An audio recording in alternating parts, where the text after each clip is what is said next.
Hola amigos de Fútbol Insólito, ¿cómo les va? Bienvenidos a un nuevo video. Hoy en este extenso video vamos a hablar de un hecho insólito en la historia del fútbol y cómo un episodio que pocos sabían al principio se terminó transformando en la revolución total del fútbol moderno en el mundo. Hoy hablaremos de cómo, cuándo y por qué se produjo la ley Bosman y cómo afectó esto en el fútbol no solo de Europa sino también del resto del mundo y cómo llegamos al sorpresivo año 2004, un año que para mí fue un antes y un después en la historia del fútbol. Bueno, basta de chamullo, bigote. Empecemos con el video. Dale. Junio de 1990. La temporada 89-90 del fútbol de Europa se había terminado y habían abierto el libro de pases para todos los equipos que quieran contratar jugadores nuevos. El Real Madrid de Di Stéfano contrató al rumano Hagi, a Milla, al argentino Sneijder y a Jaro. El Milan de Sacchi contrató a Bressan, Angelo Carbone y a Massimo Agostini, entre los clubes más destacados en el mercado de pases de esa temporada. Pero algo curioso pasó en Bélgica.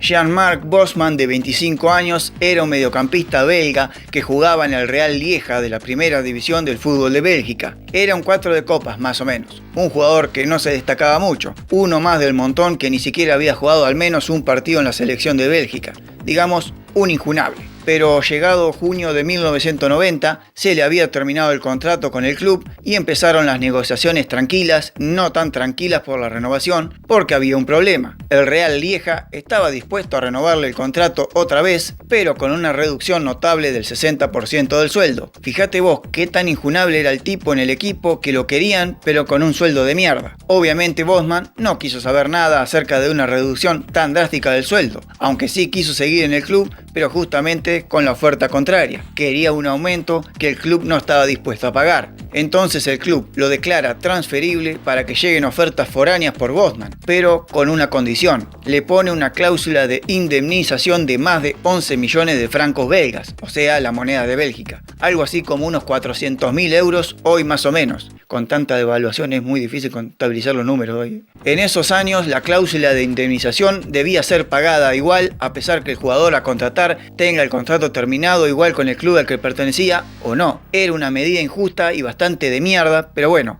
en esas épocas no se contrataban tantos jugadores, salvo que seas verdaderamente una estrella y por lo general cuando se trataba de jugadores 4 de copa como era Bosman en este momento, a lo sumo les cabería un préstamo de un año y volvían enseguida. Fueron pasando las semanas y no había llegado ninguna oferta por Bosman. La relación entre el jugador y el club estaba totalmente rota, ya ni quería pasar ni siquiera por la vereda del club. Pero un par de semanas después, digamos al mes siguiente, llega un interés de la Unión Deportiva de Dunkerque, de Francia, que jugaba en la B de Francia. Imagínate, para un tipo como Bosman, pasar de jugar de primera en Bélgica a la segunda de Francia no fue un gran salto. Recordemos que la Liga de Bélgica a principios de los 90 era bastante competitiva, pero al menos estaría en un país mucho más competitivo como era Francia, aunque se trate de la segunda división. Al menos podría haber lindas ciudades, lindas mujeres y comer mucha baguette. Bueno, ya estoy diciendo pelotudeces. El Lieja y el equipo de Francia llegan a un acuerdo y deciden empezar las negociaciones por Bosman. Todo iba sobre los carriles normales de negociaciones, hasta que el tren descarriló, porque la Unión Deportiva de Dunkerque acuerda la cesión del jugador por un año más una opción de compra, pero no piensa poner un peso para pagar la cláusula de indemnización que le ponía el Lieja. Y Bosman, obviamente, tampoco pensaba poner plata de su bolsillo, tras que andaba medio seco y en la miseria encima tenía que pagar para irse. Una locura. Entonces el Real Lieja, al no ver una salida a esto,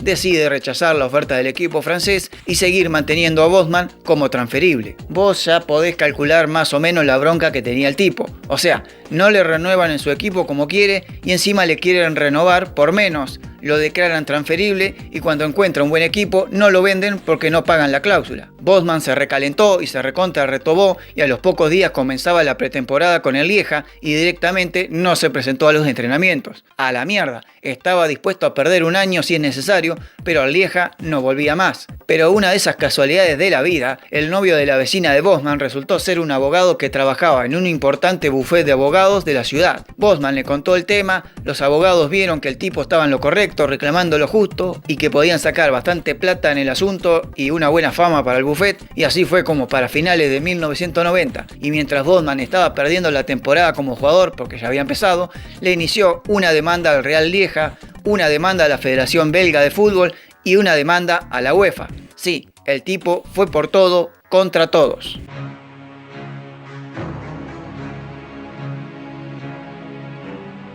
¿Cuál era la defensa de los abogados de Bosman? Y la defensa se basaba en la interpretación del título tercero del Tratado de Roma dictado el 25 de marzo de 1957 y que dio origen, junto con otros tratados más, a la creación de la Unión Europea.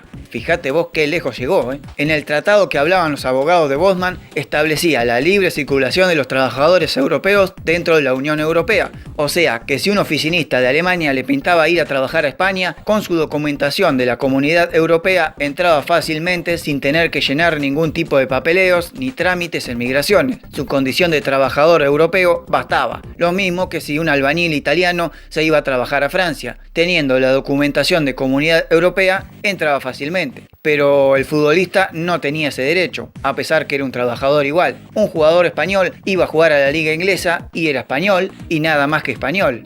Un extranjero. Un francés quería jugar en la liga holandesa y mientras hubiera un cupo para jugador extranjero, podía. Si no, no podía. Cada liga tenía su tope de extranjeros por equipos. Había ligas que permitían un total de 5 extranjeros en la plantilla oficial y había otras ligas de Europa que solo permitían 4 o 3 jugadores extranjeros por equipo. Pero en lo que sí había una regla para todos, siempre hablando de fútbol en Europa, obvio, ¿no? Es que en cancha solo podían jugar 3 extranjeros por equipo. Si llevamos este ejemplo al Barcelona del 94, que contaba en la plantilla con el holandés Koeman, hoy el director técnico, el dinamarqués Michael Laudrup, el brasileño Romario y el búlgaro Stoichkov, no podían jugar los 4 al mismo tiempo. Si uno quería entrar, uno de los otros 3 debía salir si estaban jugando los otros 3. Así era el fútbol en esos años. 5 extranjeros por club, pero solo 3 en cancha. Imagínate la cantidad de grandes jugadores que estaban desparramados por todos los equipos, como también una gran cantidad de jugadores locales. En un plantel oficial de 25 jugadores, solo 5 eran extranjeros. El resto era todo local. Hoy parece una mentira que eso haya existido, ¿no? Pero bueno, volvamos al juicio de Bosman. El caso Bosman empezó a tener repercusión en los medios de toda Europa. El cómo un simple jugador que no había podido ser transferido de club a club le había iniciado un juicio muy costoso, pero muy costoso, a la entidad madre del fútbol europeo, a la UEFA. Obviamente la UEFA y la FIFA no se la hicieron fácil a los abogados de Bosman, y el juicio se extendió a lo largo de todo 1991 y todo 1992. Durante esos 2 años de juicio, Bosman había prácticamente perdido su carrera. Hacía 2 años que no jugaba profesionalmente, pero mientras el juicio seguía su curso con la lentitud que les convenía a los abogados, Bosman decidió volver a jugar, pero la Liga de Bélgica lo rechazó. Esperando algún llamado de algún club que lo quiera contratar, esperó, pero en verdad, ¿quién iba a pagar por un jugador medio pelo y que estaba en juicio totalmente con la UEFA y encima con la decadencia de un jugador de 28 años ya? La verdad, muy pocos. Y al no haber club que lo contratara, Bosman presentó una solicitud de desempleo, al cual también fue rechazada. Bosman se había convertido en una persona no grata para el fútbol europeo, entonces no le quedaba otra que salir con los tapones de punta y ganar el juicio de una vez por todas. Su última opción de alcanzar un poco de respeto y algo de dinero. Y finalmente, el 15 de diciembre de 1995, y luego de 5 años de juicio, el Tribunal de Justicia de la Unión Europea con sede en Luxemburgo dictó un veredicto. Declaraba ilegales las indemnizaciones por traspaso. O sea que cada jugador que terminara el contrato con un club quedaba libre y su próximo futuro lo arreglaría con su nuevo club y él y nada más. Nada de otro club ni nada que ver. Y la otra sentencia que se dictó fue que también son ilegales los cupos de extranjeros cuando se aplicaran a ciudadanos de la Unión Europea. O sea que el ejemplo que te dije anteriormente del oficinista alemán o el albañil italiano, ahora el jugador de fútbol también podía gozar de dicho privilegio. Jugador que pertenezca a la Unión Europea será jugador comunitario y nunca más un extranjero jugando en Europa. Sí, Jean-Marc Bosman había ganado el juicio.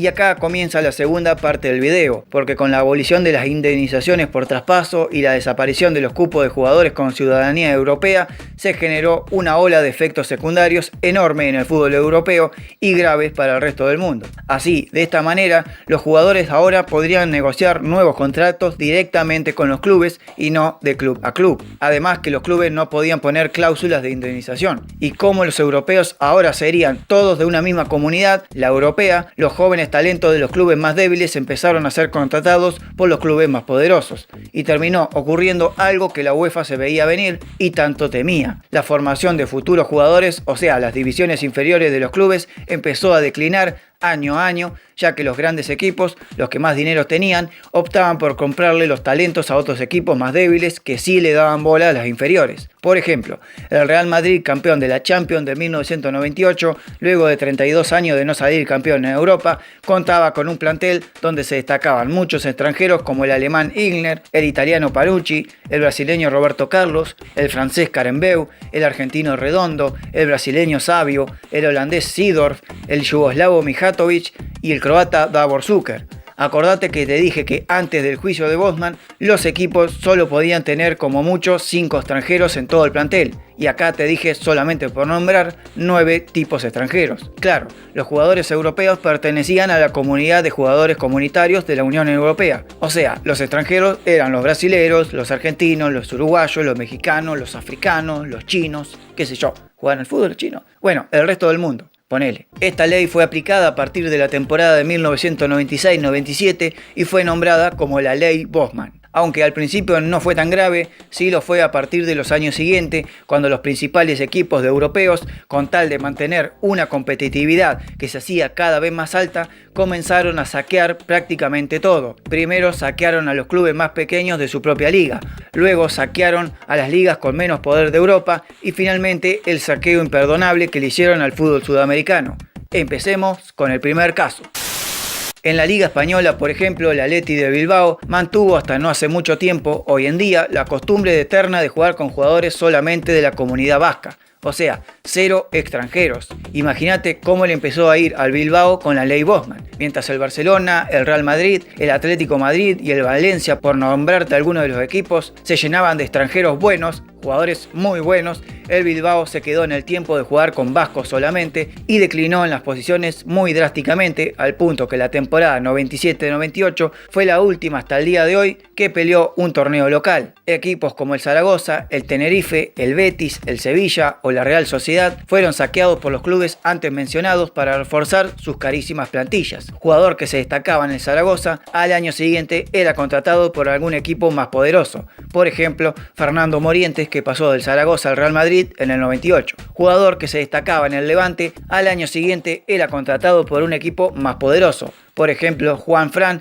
que pasó del Levante al Valencia en 1999. Y así tenemos más ejemplos, no solo en la Liga Española, sino también esto pasaba en Italia, en Inglaterra y en Alemania y en otras ligas más. En el segundo caso, las principales ligas, o digamos las más fuertes con equipos con más poder adquisitivo, empezó a devorar y saquear los equipos de las otras ligas con una competitividad quizás menor. Por ejemplo, la liga holandesa, que es la que más sufrió la decadencia a partir de la ley Bosman. El último gran equipo de fútbol de los Países Bajos fue el histórico Ajax de 1995, equipo donde brillaban tipos como Van der Sar, los hermanos de Boer, Edgar Davids, Clarence Seedorf, Liedmanen o Kluivert. Luego de la ley Bosman, ese equipazo se desmanteló por completo en pocos años. La liga italiana, la española y la inglesa saquearon ese gran equipo que podría haber marcado una época en los años 90, pero 2 años después ese Ajax ya no existía más. El Barcelona de España fue el que más jugadores compró de ese Ajax. Al Barça llegaron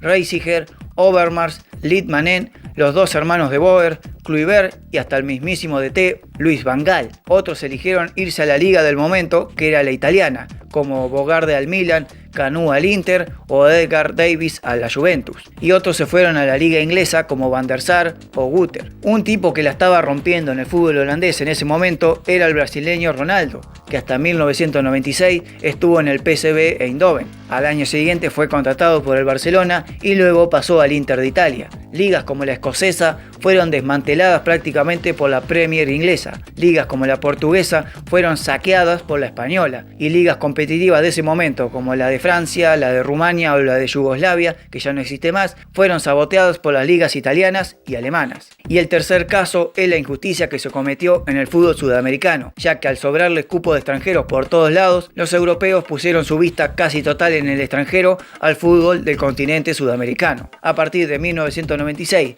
y 97, jugadores que aún estaban en edad de formación se iban a jugar a Europa, sin tener como mínimo ni siquiera 3 años jugando en primera. El fútbol argentino y el brasileño fueron los más saqueados del continente. Por su parte, el fútbol uruguayo fue el que más retrocedió de toda Sudamérica al no tener nunca más un campeón de Copa Libertadores a partir de los años 90. Ligas como la colombiana, la chilena y la paraguaya abastecían con sus mejores jugadores a las ligas argentinas y brasileñas, que a su vez eran saqueadas por el fútbol europeo. Notarás que a finales de los años 90 comenzaron a llegar muchos colombianos al fútbol argentino, también paraguayos y también chilenos. Las ligas de Perú y de Bolivia prácticamente bajaron de un nivel malo a un nivel pésimo y solo había excepciones cada tantos años hasta que finalmente hoy no encontrás un solo equipo poderoso en esas ligas porque sus mejores jugadores ya no están en ese país. El fútbol brasileño de alguna manera pudo sostener el nivel por el Club de los 13. Si no sabés qué es el Club de los 13, te dejo este video acá donde te explico un poco la historia del fútbol carioca. Sigamos.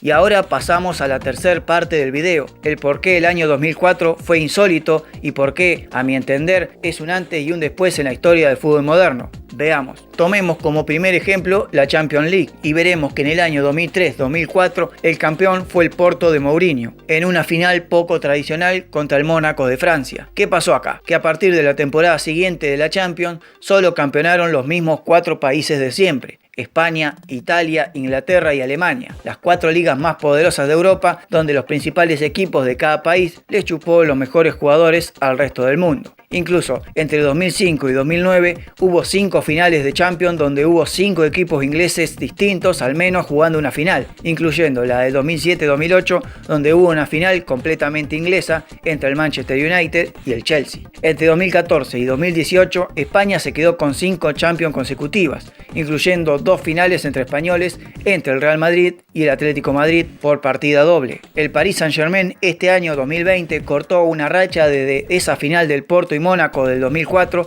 que no llegaba a una final un equipo que no sea de los 4 países mencionados anteriormente. Pero bueno, la Champions de este 2020 fue cualquier cosa, debido a la interrupción del COVID-19, que no hubiese permitido que pasaran estas cosas. Por ejemplo, a mi entender, el Paris Saint-Germain no hubiese llegado ni siquiera a la final si la Copa se hubiese seguido jugando de manera normal. Pero vos dirás, pero antes del 2004 ya estaban llegando casi los mismos países a la final, y te digo que sí, pero no los mismos equipos. Tenemos el Leverkusen en el 2002 perdiendo una final, el Valencia perdiendo 2 finales seguidas en el 2000 y en el 2001. Tenemos al Ajax jugando 2 finales seguidas en los 90, al Marsella ganando la última Copa para Francia en 1993. En los años 80 tenemos equipos campeones como el Nottingham Forest, el Aston Villa de Inglaterra, el Hamburgo alemán, el Steaua Bucarest de Rumania, el PSV Eindhoven de Holanda, el Benfica de Portugal y el Estrella Roja de Yugoslavia. O sea que hasta la ley Bosman cualquier equipo de toda Europa podía ser campeón de la Champions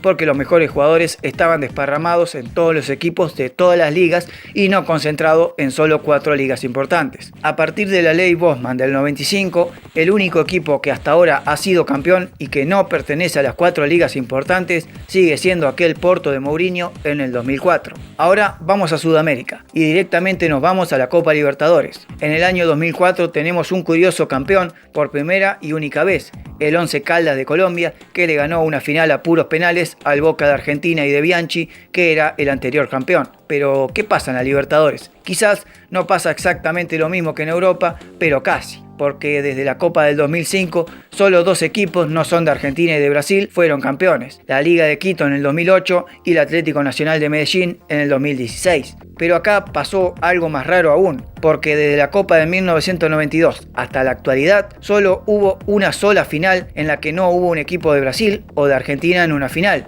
y fue la final de la Libertadores de 2016, que ganó el Atlético Nacional de Medellín, el colombiano, al Independiente del Valle de Ecuador. O sea, que a partir de la ley Bosman, en Sudamérica la Copa Libertadores pasó a ser dominio absoluto de brasileños y argentinos. Y tenemos que remontarnos hasta 1991, donde la ganó por quinta vez consecutiva un equipo que no era brasilero ni argentino. ¿Cuál es el motivo? El que te mencioné hace unos minutos atrás. Las ligas de Uruguay, Paraguay, Chile y Colombia perdieron la competitividad debido a que sus mejores jugadores o estaban reforzando las ligas de Brasil y de Argentina o ya estaban jugando en Europa. Que un equipo de estos países gane o al menos llegue a varias finales consecutivas de alguna copa en Sudamérica es prácticamente imposible hoy en día, porque al año ya se desmantela el plantel, porque les venden los jugadores muy rápidamente, incluso cometiendo injusticias como cuando venden jugadores de manera muy joven.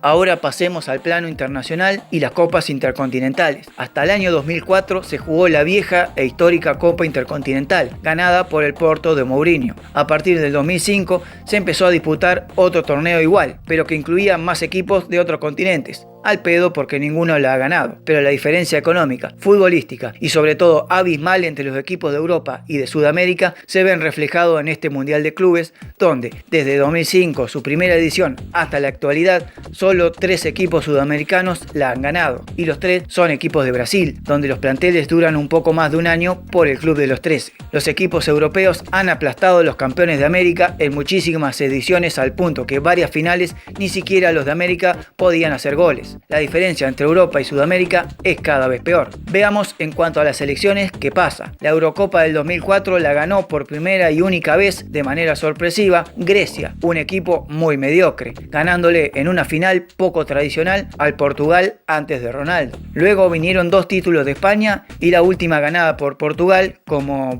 mérito de un buen equipo no grande en mucho tiempo. Digamos la excepción a la regla. Antes del 2004 llegaron a la final de la Eurocopa selecciones como Dinamarca, Checoslovaquia, la Unión Soviética, Bélgica o Yugoslavia. Hoy parece casi imposible que eso pase, aunque varios de esos países ya dejaron de existir. Aunque sus nuevos países tampoco lograron nada, salvo República Checa. Y en la Copa América tenemos un dominio absoluto de Brasil y Argentina en las finales. Salvo en la Copa del 2011, siempre estuvo uno de los dos en la final. La del 2004 la ganó Brasil a Argentina en la primera final de la historia entre estos dos equipos. Y por último, pasemos a las ligas locales, donde la diferencia es abismal, pero a niveles catastróficos. Mirá, en la Liga Española, el Valencia del 2003-2004 fue el último equipo en una liga pareja, en ganar una liga que no sea en Barcelona ni el Real Madrid. A partir del 2005, todas las ligas de España la ganaron Barcelona y Real Madrid, con la excepción del 2013-2014 que la ganó el Atlético de Madrid del Cholo Simeone, sobre el final justamente ganándosela al Barcelona y al Real Madrid. O sea,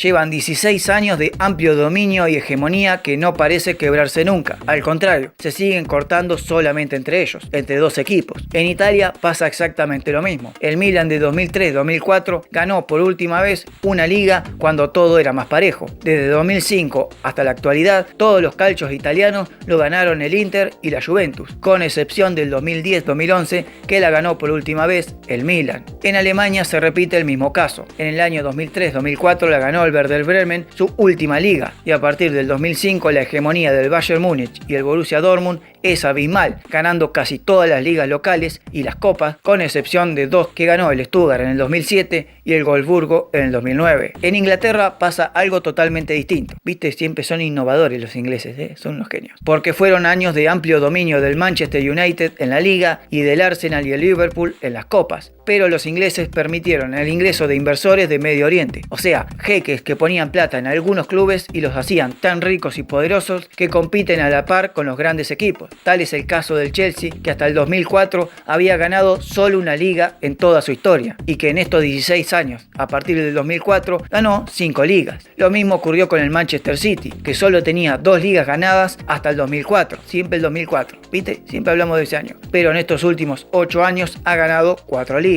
La excepción a la regla en la Premier es el Leicester, campeón de 2006. Pero en Sudamérica pasa lo contrario. Al irse los mejores jugadores y las mejores figuras todas a Europa, las ligas sudamericanas se empobrecieron y se emparejaron todas tomemos el ejemplo de Argentina, donde en el año 2004 Newell's Old Boys de Rosario cortó la racha de los mismos 6 equipos que venían siendo campeones y campeones desde la Apertura 92, o sea, 12 años consecutivos. A esto se le sumó Estudiantes campeón en el 2006, Lanús campeón en el 2007 y casi Tigre en el 2008 y Huracán en el 2009. A partir de la Apertura 2009 llegó a Argentina el fútbol para todos y acá se fue todo al carajo en serio, porque empezaron a campeonar equipos completamente injunables, como Banfield en el 2009, otra vez Estudiantes en el 2010, Argentinos Juniors también en el 2010, Arsenal en el 2012, Newell's otra vez en el 2013 y Lanús otra vez en el 2016. El fútbol argentino perdió los grandes equipos históricos, como San Lorenzo, Racing e Independiente, y todo quedó resumido en Boca y River, porque son los dos equipos con mayor poder adquisitivo del país. Boca dominando en el plano de las ligas locales y River en el plano de las copas. Con esto voy resumiendo un poco el porqué del año 2004 como insólito y por qué se dio que fueron campeones equipos raros como el Valencia, el Werder Bremen, Newell's, Grecia, Once Caldas, el Porto y algunos más. Primero, fue bastante casualidad que hayan campeonado equipos que no salían campeones hacía años o por primera vez, pero también hay un gran factor de causalidad, que es donde yo creo que empieza a madurar la ley Bosman, y a partir del 2005, a 9 años de sancionada la ley, el proceso cambiario de mercado de pases, publicidades, patrocinios, apuestas y cualquier negocio referido al fútbol se le fue de las manos a la FIFA. Al haber transferencias desde tan jóvenes, las inferiores de los equipos chicos se ven obligadas a sacar un jugador o 2 o 3 todos los años, caso que es imposible. ¿Cómo vas a sacar un buen jugador de primer nivel cada año? Es bastante complicado. En cambio, los equipos grandes ya no sacan jugadores de inferiores porque los compran directamente de otros. Las grandes estrellas del fútbol mundial están concentradas en unos pocos equipos y son los que animan las competencias más que nada internacionales, como la Champions o la Libertadores. A nivel local ya son una cosa muy mediocre y monótona. Los jugadores ahora ya no juegan por la camiseta, juegan por la plata, juegan por el negocio y por las suculentas cuentas bancarias. Y cuando vos crees que una joven promesa en Argentina va a jugar años y años en tu club, despertate, hermano. Esa promesa ya viene de años y años jugando en las inferiores. Llega a primera para demostrar lo que sabe hacer y en un año o quizás 2, si es que ocurre un milagro, ya está jugando en Europa y el club vuelve a quedar vacío nuevamente. La ley Bosman lo único que hizo fue saquear el resto del mundo del fútbol para enriquecer unos pocos clubes de unas pocas ligas de Europa. La solución a esto, y yo diría que cada asociación, liga o federación de cada país haga su propia anti-ley Bosman, donde no permitan saquear a la liga cada cierto tiempo de maduración del jugador, qué sé yo, que al menos juegue como 2 o 3 años y que la plata del negocio del fútbol vaya para muchos clubes como pasa en Brasil para mantener el nivel de la liga y no para unos pocos como pasa en Argentina. Y mientras a todo esto, vos te preguntarás, ¿y qué pasó con Bosman? Ganó el juicio y debe haber festejado como alguno que ganó el 15-6. Nada que ver. Al juicio lo ganó, sí, lo ganó, y lo indemnizaron con 400.000 euros, que era el equivalente a la indemnización que tanto pedía y le exigía al Lieja para alargarlo. Pero ese dinero se fumó en pocos meses, porque lo empleó en pagar los costosos abogados que tanto lo defendieron. Encima, mientras había durado los 5 años del juicio, Bosman no había vuelto a jugar profesionalmente. Solo lo había hecho de manera amateur o semiprofesional, así que se agarró unos mangos por esa época, no fue mucha, y era más preferible, me parece, quedarse en el Lieja ganando poco. Obviamente, con todo el boicot que recibió del fútbol europeo, sin volver a jugar profesionalmente, sin dinero y con casi 32 años, Jean-Marc Bosman cayó en una depresión tan severa que terminó cayendo inevitablemente en el alcoholismo. Enviciado, pobre y sin poder jugar, su vida se convirtió en un infierno, al punto que terminó divorciándose años después de su esposa.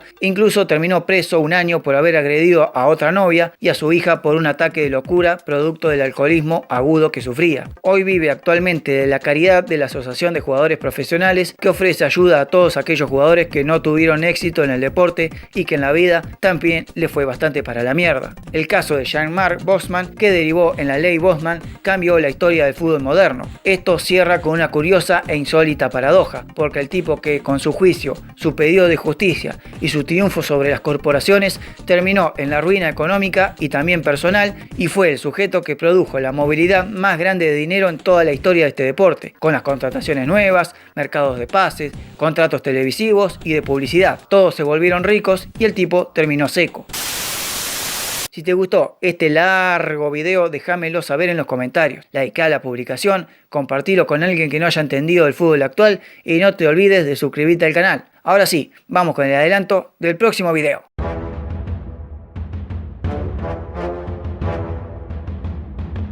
El equipo argentino que ganó el PRODE.